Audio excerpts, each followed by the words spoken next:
kita menaklukkan ragu, beranikan diri. Assalamualaikum warahmatullahi wabarakatuh. Waalaikumsalam. Terima kasih kepada Bapak Kepala Sekolah dan Ibu Bapak Guru yang telah hadir pada acara diseminasi disiplin musik. Acara yang kedua yaitu pembacaan ayat suci Al-Quran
budaya lingkungan yang lebih baik. Cukup sekian dari saya. Wassalamualaikum warahmatullahi wabarakatuh. Terima kasih kepada bapak-bapak semua.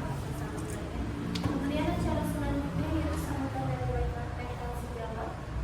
Silakan kepada Ibu Dini untuk menyampaikan sambutan.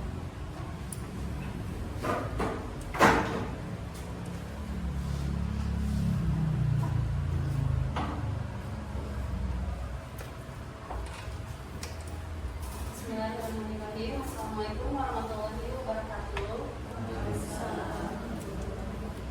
Perkenalkan, nama saya Dini Febriani, rekan sejawat dari Ibu Dewi Supriyati yang merupakan calon guru penggerak angkatan 11 di SDN Banjaran 9. Saya sangat mengapresiasi sekali beliau yang telah mengikuti program pendidikan guru penggerak ini.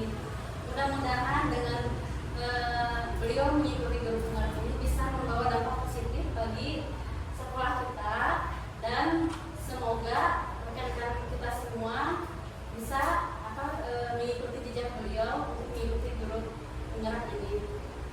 Dan untuk kegiatan hari ini yaitu diseminasi budaya positif, saya sangat berterima kasih sekali kepada beliau.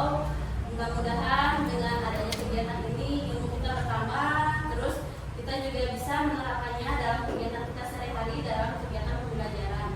Mungkin hanya itu yang bisa saya sampaikan. Sekali lagi untuk Pejati tetap semangat, semoga kegiatan hari ini lancar dan semoga kegiatan kedepannya juga semakin lancar. Amin.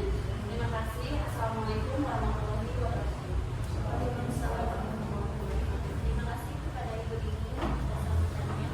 Kemudian kita masuk ke acara inti yaitu penyampaian materi oleh guru penggerak yaitu Ibu Teti Supriyati. Silakan untuk menyampaikan materi. Terima kasih kepada Ibu Rektor. Assalamualaikum warahmatullahi wabarakatuh. Bapak Ibu guru, perkenalkan nama saya Teti Supriyati. Saat ini saya sedang mengikuti program guru penggerak.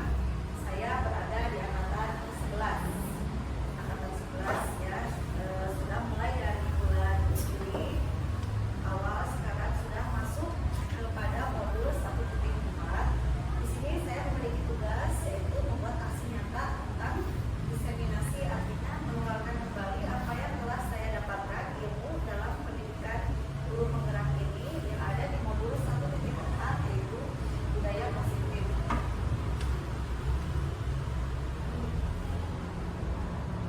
Next. Bapak, Ibu guru semuanya, di sini saya bukan untuk mengajarkan ataupun untuk memberi tahu ataupun untuk memberi apa yang harus dilakukan, tapi sekedar untuk sharing ilmu, sharing apa yang selama ini saya sudah pelajari dan apa yang saya sudah dapatkan.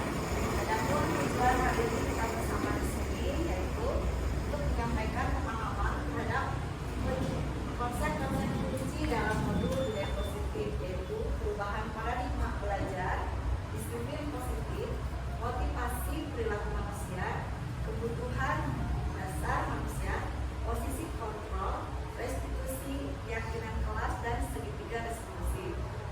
Nah, ada pun tujuan yang lainnya itu adalah menyampaikan pengalaman dan pembelajaran yang didapat setelah menerapkan konsep-konsep kunci tersebut baik di kelas dan ataupun di rumah. Nah, di sini ada pertanyaan yang saya akan lemparkan kepada Bapak dan Ibu semuanya tentang sebelum kita masuk ya, ada pertanyaan pemakai dulu. Apakah menurut Bapak dan Ibu sebuah hukuman itu dapat mendisiplinkan anak?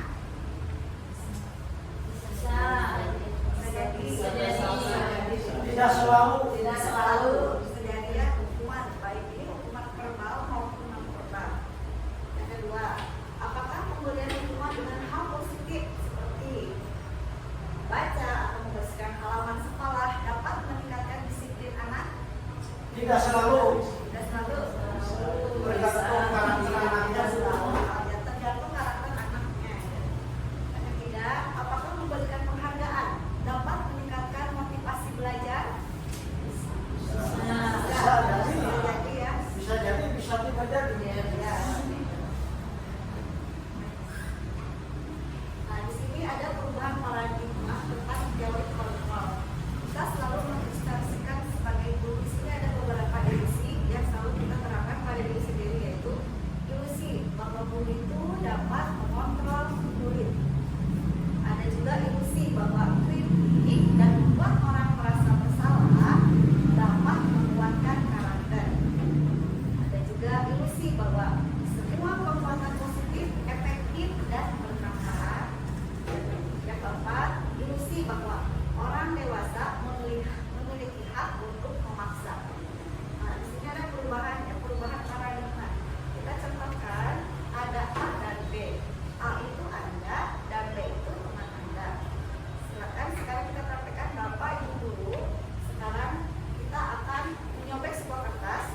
swadaya, buatlah sebuah hafalan.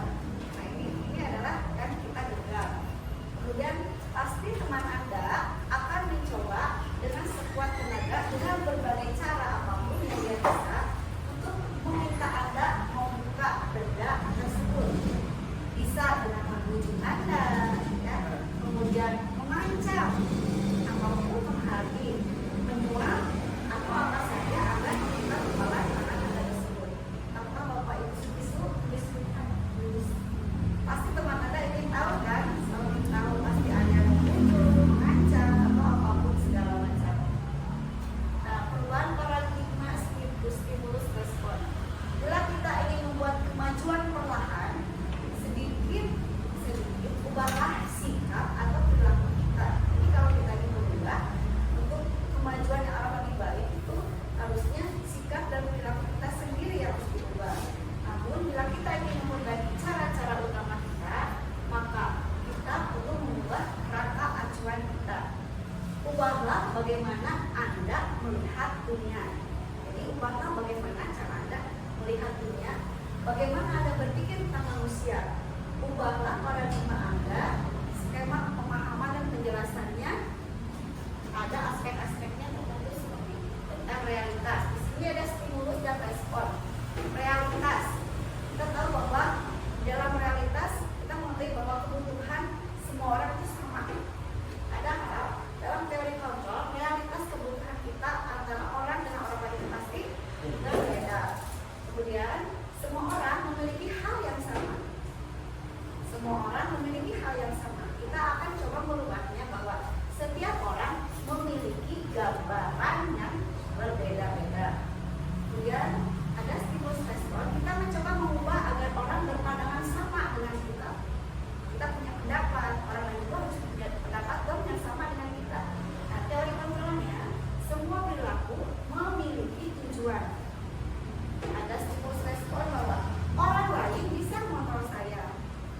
Nah, untuk teori kontrolnya hanya Anda yang bisa mengontrol diri Anda sendiri. Kemudian ada stimulus respon, saya bisa mengontrol orang lain. Nah, ada teori kontrol, Anda tidak bisa mengontrol orang lain.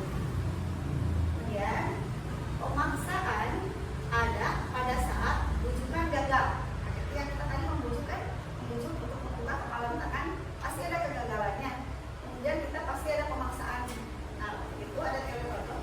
Adanya kolaborasi dan konsensus yang menciptakan pilihan-pilihan yang baru. Kemudian ada juga model perilaku, ada menang, ada kalah. Coba kita ubah menjadi model berpikir bahwa menang. Nah,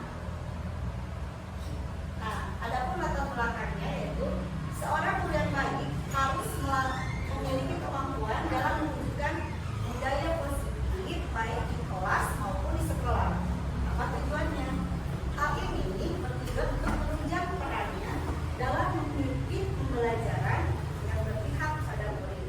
Hal ini sangat sama dengan filosofi dasar Ki Hajar Dewantara bahwa pendidikan itu harus menciptakan keberpihakan kepada peserta didik, ya, menurut kodrat alam dan kodrat zamannya. Nah, Bapak itu mungkin pernah mendengar apa itu budaya positif. Pernah kan terlintas oleh Bapak Ibu guru apa sih budaya positif? Nah, budaya positif itu sendiri adalah nilai-nilai atau keyakinan-keyakinan dan kebiasaan-kebiasaan di sekolah yang berpihak kepada murid supaya dapat berkembang menjadi pribadi yang kritis, bertanggung jawab dan memiliki budi pekerti yang baik. Nah, ada konsep inti dari budaya positif. Di sini kemarin saya sudah mempelajari dari modul 1.4 itu. Ini materi yang sudah belajar di sini yaitu tentang disiplin positif. Ada motivasi perilaku manusia, ada kebutuhan dasar manusia, ada 5 posisi kontrol guru, ada keyakinan kelas atau sekolah, dan kemudian ada segitiga restitusi. Nah, kita akan pada tahap 1 yaitu disiplin positif. Nah, disiplin positif ini adalah suatu cara penerapan disiplin tanpa kekerasan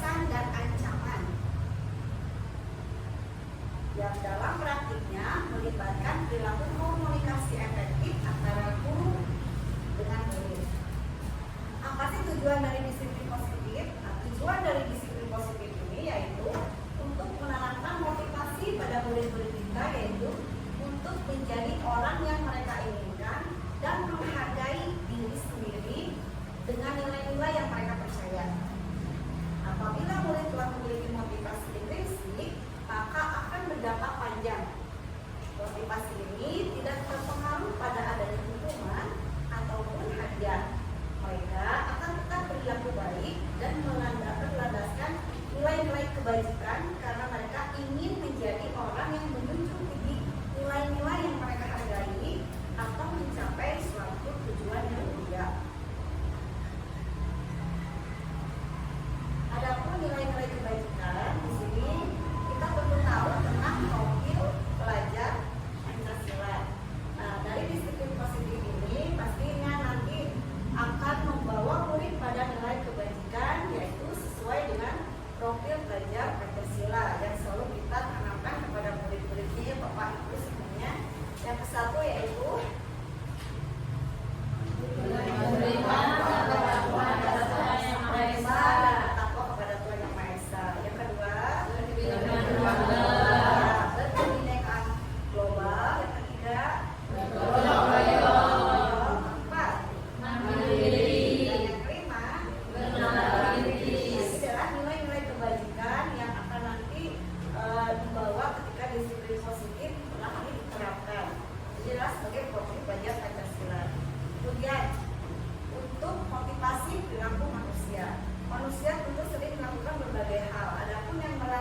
mereka melakukannya itu ada beberapa hal, yang antaranya 1.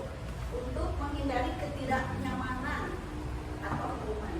Jadi dia melakukan sesuatu itu karena takut dituduh, kemudian mereka tidak nyaman, maka mereka melakukannya. Yang kedua, untuk mendapatkan imbalan atau penghargaan dari orang lain. Tentunya dia mendapatkan imbalan atau imbalan itu sesuai dengan yang ingin pencapaian dia inginkan, bahwa ketika saya melakukan hal itu saya akan mendapatkan hadiah. Nah, kemudian ada yang ketiga, yaitu menjadi orang yang mereka inginkan dan menghargai diri sendiri dengan nilai-nilai yang mereka percaya. Nah, di sini ada 5 kebutuhan dasar ya Bapak Ibu. Setiap manusia itu memiliki haknya masing-masing.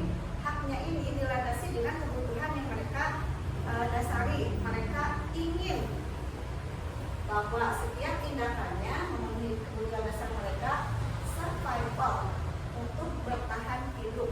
Bertahan hidup ini efeknya ke fisiologis, seperti mereka menginginkan untuk makanan, minuman, kebutuhan pribadinya, kemudian untuk pemenuhan akan apa yang dia pakai, kemudian ada lagi tentang kehidupan untuk dia terus bisa menghadapi hidupnya. Kemudian ada kebutuhan akan adanya cinta dan kasih sayang. Ada kebutuhan dasar akan kebebasan, ya. Nah, ada lagi kebutuhan tentang kesenangan atau fun dan kekuasaan atau power. Ini adalah kebutuhan dasar. Nah, kemudian di sini ada posisi kontrol guru. Kita sebagai guru, sebagai pendidik, tentu kita sudah tahu bahwa tugas kita adalah mendidik dan menuntun agar siswa-siswa kita mengikuti setiap pembelajaran yang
justru karena dirinya sendiri. Ibu sangat kecewa sekali dengan kamu. Nah, ini ada perasaan yang tidak benar bahwa guru kecewa sama saya, jadi saya bersalah. Nah, itu posisi kontrol kita sebagai guru, sebagai pembuat merasa bersalah. Di sini ada posisi sebagai teman. Kalau posisi sebagai teman berarti kita menyamakan kedudukannya ya. Kalau sesama teman misalkan ya sudah, kali ini tidak apa-apa, nanti ibu bantu bereskan. Jadi ngobrolnya secara santai. Kemudian ada pemantau. Pemantau ini artinya melihat apa yang sudah sesuai dan sudah lakukan. Apa yang sudah kamu lakukan? Jadi hanya melihat saja. Kemudian ada manajer. Manajer ini adalah misalkan ini ada contoh kalimatnya. Apa rencana kamu untuk memperbaiki hal ini? Bapak Ibu guru, di sini ada contoh video bagaimana posisi kontrol seorang guru. Mari kita simak bersama-sama.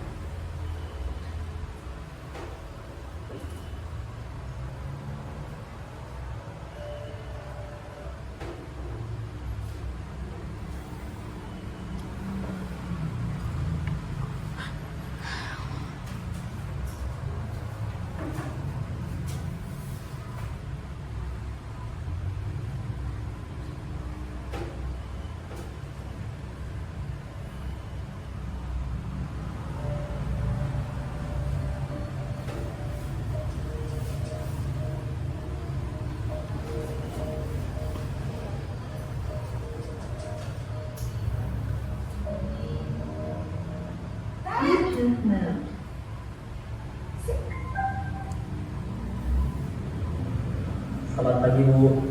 Selalu terlambat. Kamu deh, pasti terlambat. Maaf, Bu. Saya Apa? Apa coba? Alasan kamu apa lagi? Kapan sih kamu tidak terlambat? Malas sekali ya kamu jadi anak. saya Dasar pemalas. Gak kapok-kapok sih kamu. Sudah berapa kali terlambat? Sana, kamu keliling lapangan basket 2 kali. kenapa saya harus keliling lapangan basket, Bu? Kenapa? Kamu melawan ibu? Berani-beraninya jawab. Sudah terlambat, masih berani jawab pula. Sekarang, keliling lapangan basket 5 kali sekalian. Biar tahu. Cepat! Pergi sana ke lapangan basket.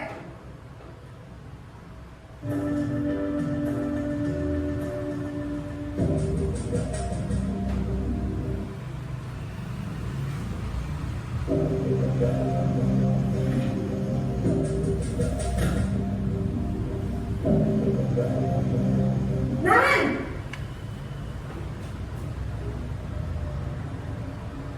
Selamat pagi, Bu. Naren, kamu kenapa terlambat lagi, nak? Ya Tuhan, Naren, kamu senang ya bikin ibu susah ya? Kalau kamu terlambat lagi, nanti ibu yang ditegur bapak kepala sekolah, nak. Disangka ibu tidak bisa membina kamu. Duh, gimana ini? Maaf, Bu. Duh Gusti Naren, kamu suka ya kalau ibu ditegur bapak kepala sekolah? Terus, sekarang ibu harus tulis apa ini di buku absen? Ini kamu sudah sering terlambat loh. Ibu harus apa coba? Maaf, Bu. Maaf sekali. Ya sudah, lain kali jangan bikin ibu susah lagi anak ya. Ibu tidak akan kuat lagi kalau kamu begini terus. Bisa jantungan kalau ibu tegur bapak kepala sekolah. Sana cepat ke kelas. Maaf ya, Bu. Maaf sekali. Nah, Bapak Ibu semuanya, di sana sudah ditayangkan tadi contoh beberapa video tentang kontrol posisi guru, di mana yang satu itu adalah sebagai pembentuk, yang kedua adalah membuat merasa bersalah. Posisi pembuat rasa bersalah berbicara dengan nada tenang.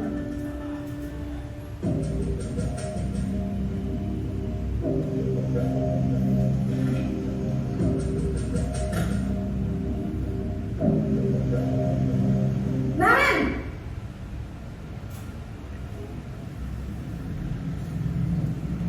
pagi, Bu. Wah, sudah jam berapa ini, Nak? Terlambat lagi ya, sayang. Iya, Bu. Habis ibu saya lupa bangunkan saya, Bu.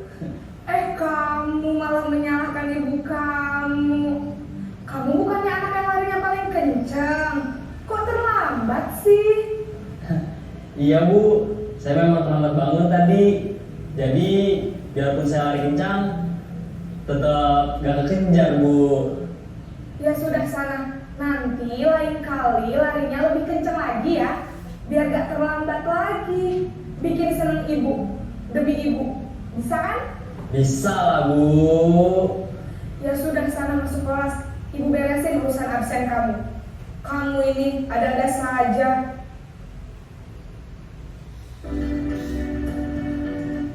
Nah, Bapak dan Ibu, yang barusan kita lihat adalah posisi kontrol dulu, yaitu sebagai man.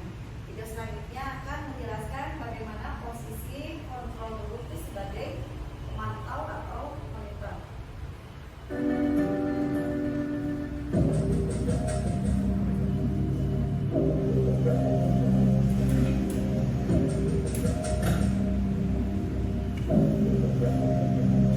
Naren!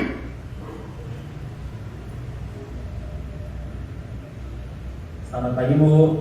Naren, apa peraturan sekolah kita tentang jam berapa kita harus masuk sekolah, Nak? Kita harus di sekolah jam 7, Bu. Iya betul, sekarang sudah jam 7.20. Naren sudah tahu konsekuensinya jika terlambat hadir. Paham, Bu. Saya harus tinggal kelas pas jam istirahat selama 20 menit. Iya benar, konsekuensinya demikian.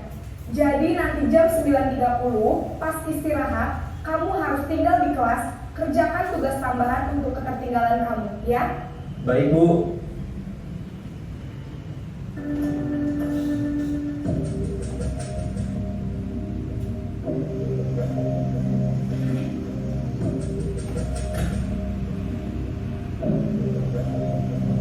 Naren!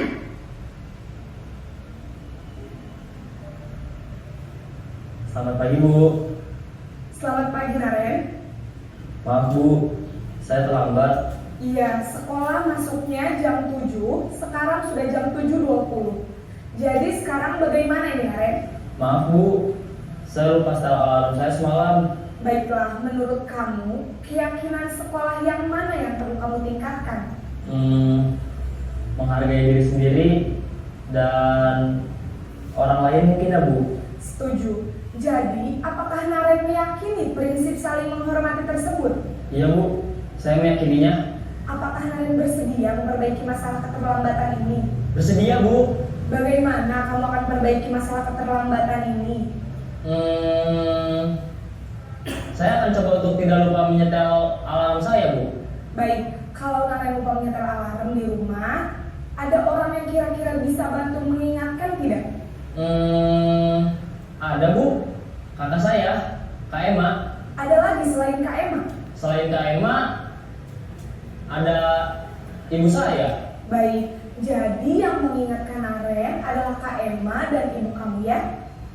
Kira-kira akan mulai setel alarm kapan nih, Naren? Setelah pulang sekolah, akan segera saya lakukan. Baik, jadi Naren akan setel alarm untuk bangun besok pagi dan akan diingatkan oleh kakak dan ibunda Naren, ya? Ada lagi yang mungkin perlu dilakukan, Naren? Agar tidak terlambat bangun lagi. Tidak ada, Bu. Baik, Naren. Terima kasih untuk kerjasama kamu. Sekarang kamu perlu kembali ke kelas untuk belajar. Baik, Bu. Ya, terima kasih Bapak dan Ibu Guru. Itu adalah sebagai ilustrasi kontrol orang guru terhadap muridnya. Saya ingin menanyakan kepada Bapak dan Ibu, menurut Bapak dan Ibu semuanya, posisi kontrol yang bagaimana atau ada di nomor berapa kan mungkin menurut Bapak dan Ibu Guru ideal yang diterapkan kepada peserta didik. Posisi kontrol, posisi kita sebagai guru untuk mengontrol siswa itu kira-kira pada posisi yang mana? Sebagai manajer. Sebagai manajer, sebagai manajer. Oh,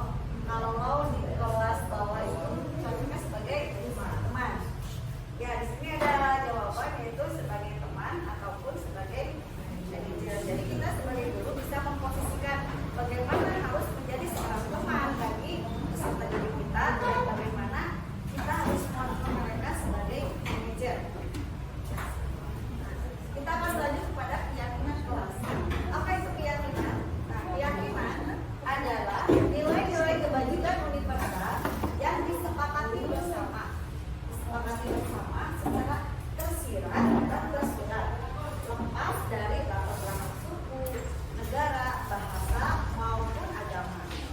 Nah, pembentukan keyakinan kelas. Pernyataan keyakinan kelas senantiasa dibuat dalam bentuk kalimat positif. Keyakinan kelas hendaknya tidak terlalu banyak sehingga mudah diingat dan dipahami oleh semua warga sekolah atau warga kelas. Kemudian keyakinan kelas sebaiknya sesuatu yang dapat diterapkan di lingkungan tersebut. Semua warga kelas hendaknya ikut berkontribusi dalam pembuatan keyakinan kelas lewat kegiatan curah pendapat dan bersedia meninjau kembali keyakinan kelas dari waktu ke waktu. Nah, di sini saya sendiri sudah pernah melakukan tentang kegiatan keyakinan kelas. Ini adalah implementasi keyakinan kelas di kelas 5. Ini adalah keyakinan yang telah disepakati bersama. Kemudian diyakini bahwa kelas 5 itu datang tepat waktu. Kemudian saling menghargai antar warga kelas, tertib di kelas, dan permisi hanya boleh dilakukan satu kali. Ini ada konsekuensinya, yaitu ya 1 minggu penuh, bersikap rese, dan berfungsi atau menyanyikan lagu nasional. Nah, yang kemudian ada segitiga restitusi. Bapak Ibu pernah mendengar adanya segitiga restitusi? Adakah yang belum mendengar? Ya, belum ya. Nah, di sini saya akan mencoba menjelaskan yang disebut dengan segitiga restitusi itu adalah proses menciptakan kondisi bagi murid untuk memperbaiki kesalahan mereka sehingga mereka bisa kembali pada kelompok mereka dengan karakter yang lebih kuat. Ini adalah menurut dosen pada tahun 2004. Nah, saya pernah melakukan atau mempraktikkan segitiga restitusi di kelas, yaitu ada 2 kasus. Di sini penerapannya ada 3, karena segitiga berarti ada 3 ya. Segi yang satu adalah menstabilkan identitas, yang kedua adalah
menjadi kebiasaan yang baik untuk dilakukan oleh anak, baik di lingkungan sekolah maupun di lingkungan rumah.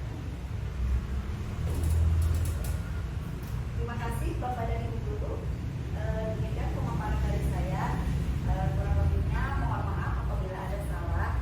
Untuk waktunya saya kembalikan lagi kepada rekan moderator saya. Terima kasih. Terima kasih kepada Bu Devi atas penyampaian materinya ya. Kita boleh applause dulu.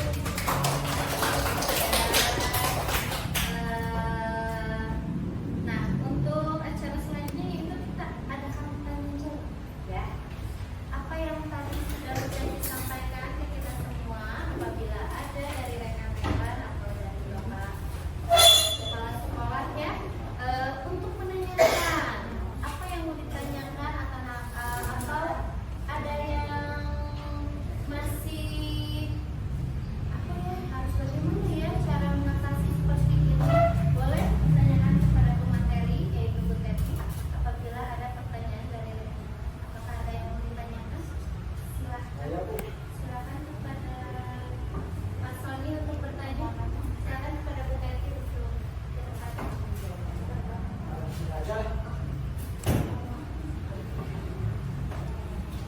Assalamualaikum warahmatullahi wabarakatuh. Waalaikumsalam. Terima kasih kepada moderator yang telah memberikan kesempatan kepada saya. Intinya setelah melihat tayangan tadi, dari awal Ibu Devi bilang bahwa ini bukan menggurui tapi sharing. Nah, setelah saya melihat tayangan dari tadi bahwa harus ada kesepakatan kelas, ya. Ini bukan bertanya Ibu, ini cuma masukan, mudah-mudahan bisa bermanfaat bagi kita di masukan. Jadi gini, bagaimana kita mau menerapkan kesepakatan kelas apabila kita tidak menjadi suri teladan? Contoh, bagaimana mau menerapkan kesepakatan kelas tapi dalam acara ini sendiri tadi tidak ada kesepakatannya harus bagaimana? Gitu. Ini untuk kedepannya ya Bu. Maaf. Terus tadi bilang ini cuma bagi berbagi sharing, tapi kok pada tarang gitu. Nah, ya kan? Nah, makanya itu jadi suri teladan kita dulu ya. Kedepannya mungkin kalau ada acara-acara berikutnya kita sepakati dulu bahwa acara ini harus begini. Maaf Ibu, itu mungkin terima kasih masukannya. Assalamualaikum warahmatullahi wabarakatuh. Terima kasih kepada Mas Sony untuk tambahannya. Apakah mau menjawab sama Terima kasih Pak Sandi atas masukannya, atas pertanyaannya. Mungkin karena kita dalam situasi rekamnya Bapak Ibu. Nah, jadi tengahnya ada. Harusnya kita memang sebelum kita memulai sesuatu kita adakan kesepakatan, seperti misalkan kita sepakati kita masuk mau jam berapa, selesai jam berapa, jadi untuk sepakati bersama. Kemudian apa yang harus kita lakukan ketika di kelas, misalkan ada yang tidak boleh menggunakan handphone ataupun tidak boleh ada yang makan. Yang namanya juga untuk mencairkan suasana, ya juga ada ice breaking, karena saya juga tadi melihat Bapak Ibu semuanya juga barangkali kita sudah ada tahap puncak capeknya juga ya. Kita ice breaking dulu sebentar ya. Boleh ya Bapak Ibu, masih semangat? Semangat ya. Saya ada sedikit ice breaking. Dulunya adalah coba dengarkan apa yang saya katakan. Ya, Bapak Ibu masih konsentrasi kan? Coba dengarkan apa yang saya katakan. Ini satu, yang ini dua, kalau yang ini tiga. Terusnya, coba dengarkan apa yang saya katakan. Ini satu, yang ini dua, kalau yang ini tiga. Bapak Ibu guru sudah paham? Ini saat ini. Coba. Ini satu. Satu. Coba.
Jadi tidak usah terlalu tegang ya kepada rekan-rekan semuanya. Apakah ada yang mau ditanyakan lagi?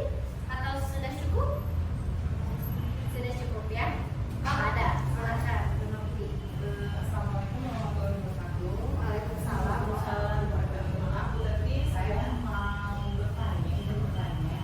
Tadi kan seperti yang dijelaskan oleh Ibu, jika anak itu melakukan kesalahan sudah dijelaskan bahwa tidak boleh ada hukuman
Yang muslimnya boleh berpegangan atau ya, nah, pegang pundak temannya. Yo,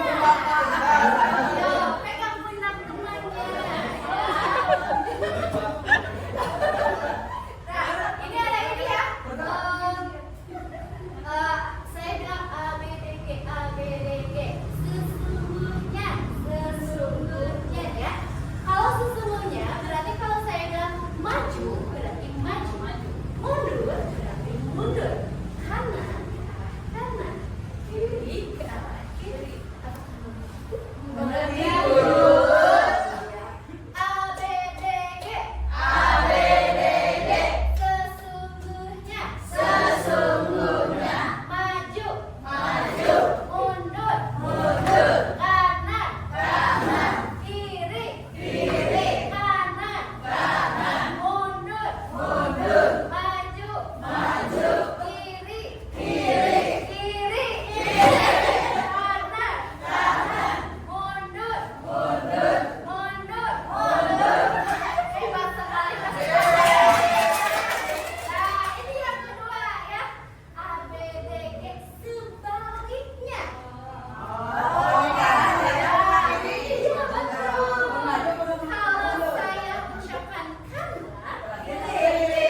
Dan ku kejar mimpi,